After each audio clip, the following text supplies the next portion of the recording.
नमस्कार मित्रांनो, trending news and latest update या चॅनलवरती तुमचे स्वागत आहे। मित्रांनो, आज आपण आपल्याचे या व्हिडिओमध्ये बघणार आहोत या लोकांचा मोफत प्रवास होणार बंद। पहा काय झाला निर्णय। महाराष्ट्र सरकारने घेतला मोठा निर्णय, जाणून घ्या। चला तर बघूया। मित्रांनो, एसटी महामंडळाने गेल्या वर्षीपासून अमृत योजनेद्वारे 75 वर्षावरील नागरिकांना एसटीतून मोफत प्रवास योजना लागू केली होती। महिलांना तर अर्ध्या तिकिटात प्रवास सुरू केला होता, परंतु आता या कॅटेगरीच्या लोकांनाही सवलत बंद झाली आहे।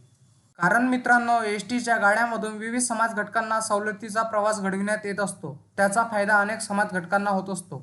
आता एसटीने अलीकडेच महिलांना 50% सवलत जाहीर केली आणि ती अंमलबजावणीमध्ये सुद्धा चालू आहे। त्याचप्रमाणे 75 वर्षांच्या ज्येष्ठ नागरिकांना संपूर्णपणे मोफत प्रवासाची सवलत दिली जात आहे।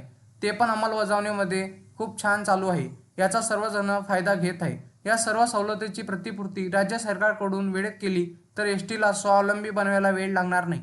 परंतु आता एसटी महामंडळाने आता एका महत्त्वाच्या घटकाची सवलतीवर बंदी आणली आहे। एसटीचा निर्णय कोणाला आता अडचणीचा ठरणार ते बघणार आहोत।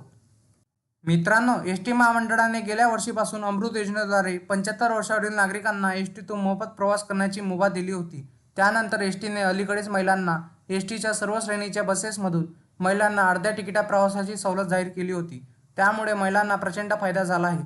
तसेच महामंडळाच्या प्रवाशांमध्येही वाढ झाली आहे। एसटी महामंडळ विविध 29 समाज घटकांना प्रवासात सवलत देत असते।